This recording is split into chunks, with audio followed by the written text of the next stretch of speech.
마지막에 실은 국민의힘 이야기 좀 해보겠습니다. 지금 이번에 통일교 교주인 지금 이 한학자 씨가 구속이 됐잖아요. 구속이 되고 권성동 의원이 구속이 됐습니다. 한학자 씨가 원래 82인가 그래요. 이제 구속이 됐는데 요번에 이제 지금 이 특검에서 보고 있는 게 통일교 신자들 11만 명 정도가 지금 국민의힘에 가입돼 있다. 당원이 돼 있다라는 거 아니겠습니까?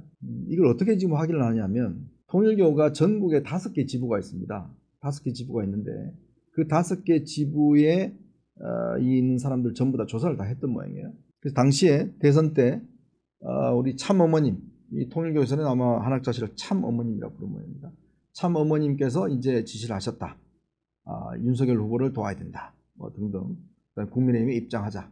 뭐 이런 것들을 지금 다 지금 했다는 거 아니겠습니까? 근데 이게요, 다른 어떤 종교를 가지신 분들이 일단 가입하는 거 전혀 문제가 없습니다.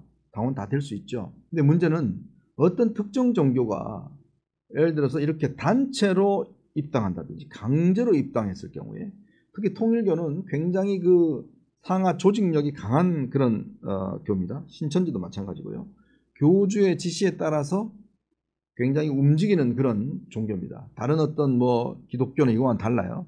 다 거기는 자유의지에 따라 하지만 그래서 기독교계에서는 지금 통일교와 신천지를 지금 2단으로 규정을 하고 있죠. 그 이유는 교주의 뜻에 따라서 일사불란하게 움직인다는 것 때문에 그렇습니다. 근데 통일교가 지금 이 2022년도 일본의 아베 총리 암살 피습 사건으로 인해서 그 피습 사건에 한 사람이 이제 그 어머니가 통일교 신자였습니다. 그 통일교에 대한 불만 때문에 통일교의 지원을 받고 있던 아베 총리를 당시에 이제 피습했다는 거거든요. 그래서 그 이후로 지금 일본에서는 올해 초에 통일교가 불법화가 됐습니다. 통일교가 일본이 워낙 큽니다. 신도는 한 60만 명이 넘고요. 1년에 수익이 한 5천억 원 정도 된다고 그래요. 근데 보통 그동안 그 돈이 이제 한국 쪽으로 많이 흘러왔는데 그러다 보니까 이제 한국 쪽에서는 통일교 측에서 이번 그 윤석열 정부 다시 뜰 때 어쨌든 간에 이게 정권과 좀 밀착을 해서 이해를 좀 확장해야 되겠다.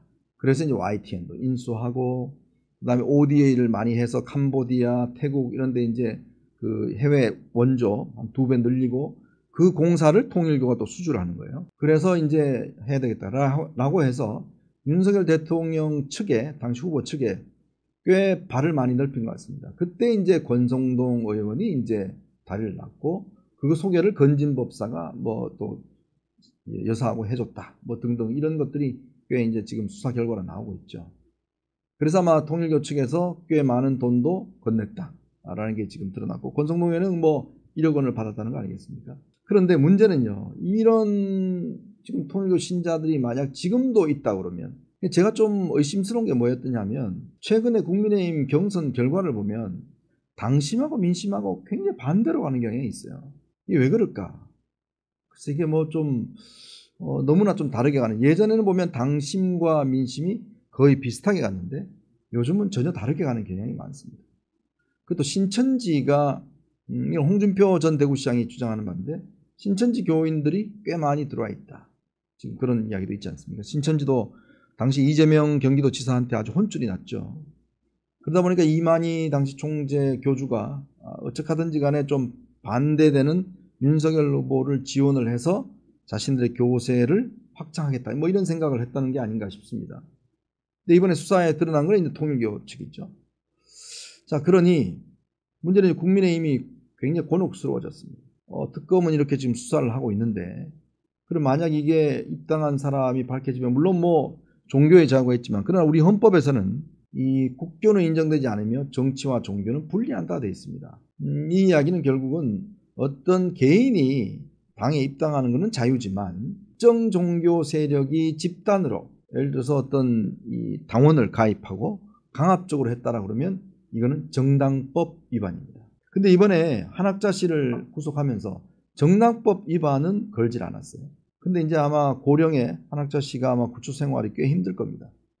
특이한 거는 이번에 보면요, 특검법에 플리바게닝을 할 수 있도록 돼 있어요. 이게 참 법이 웃긴 건데 우리나라 형법에는 플리바게닝을 허용하지 않습니다. 그러니까 형법에도 없는 플리바게닝을 특검법에서만 허용을 하고 있어요. 플리바게닝이 뭐냐면 미국 보면 그거 많이 하지 않습니까? 내가 죄가 얼마 될 것 같다. 그러면 내가 시인하고 대신 감경해주라. 이거 이제 타협하는 거죠. 그걸 플리바겐이라고 이야기를 하는데, 우리는 지금은 정식적으로는 플리바겐이 없어요. 근데 이제 검찰 수사 단계에서 보통 보면 뭘 하나 이야기하면 좀 형량을 좀 감경해주는 뭐 그런 거는 있습니다. 그러면 한학자 씨가 지금 이 청탁금지 뭐 이런 걸로 지금 구속이 되어 있는데, 만약에 정당급법 위반으로 된다 그러면 본인도 지금 빨리 나와야 되잖아요. 그러면 특검과 뭔가 플리바겐을 할 수 있지 않을까? 저 지금 그거 제가 다 이야기할게요. 대신 저 빨리 좀 내보내주세요. 라고 한다 그러면 그게 성립할 가능성이 있죠. 그러니까 통일교가 조직적으로 예를 들어서 신도들을 입당시켰다. 라는 게 만약에 이제 진술이 나오면 그때는 아마 국민의힘도 꽤 어려워질 것 같습니다. 아마 그걸 지금 민주당은 이거 정당 해산의 요건이다. 라고 아마 딱 잡고 이걸 계기로 해서 이제 내년 지방선거 전에 정당 해산 심판을 하겠다는 이제 아마 의도인 것 같아요. 사면 초과인 것 같습니다. 그러려면 우선 사실관계 확인부터 필요하겠죠. 그러면 당 차원에서 저는 좀 사실 확인을 해야 된다고 봅니다. 과연 이렇게 종교 집단에 있던 사람들이 집단적으로 당에 들어온 사람이 있을까에 대한 것들은 좀 확인을 하고, 그거에 대한 좀 여러 가지 조사를 해서 방법들을 좀 찾아내야 되지 않을까 싶습니다. 그렇지 않고 일방적으로 특검이 저렇게 수사 결과를 발표하고 하게 되면 국민의힘도 꽤 어려워지지 않을까라는 그런 걱정이 많이 듭니다. 참 이 문제가 글쎄요, 이제 아마 정청래 대표는 굉장히 세게 밀어붙일 것 같은데, 아마 올해 내년에 지방선거에 핵심적인 이슈가 또 되지 않을까라는 그런 걱정도 해봅니다. 네, 날씨가 이제 많이 좀 쌀쌀해졌습니다. 요즘 뭐 코로나가 많이 유행하고 저도 뭐 감기가 걸렸는데, 요즘 좀 이렇게 환절기이기 때문에 여러분들 건강에 많이 조심하셔야 될 것 같습니다. 다음 주에는 이제 추석 연휴가 전이죠. 저희가 이제 추석 연휴 전에는 또 제가 마지막 뵙겠네요. 추석 연휴 전에. 그때 한번 다시 뵙도록 하겠습니다. 자, 시청해주신 여러분 고맙습니다.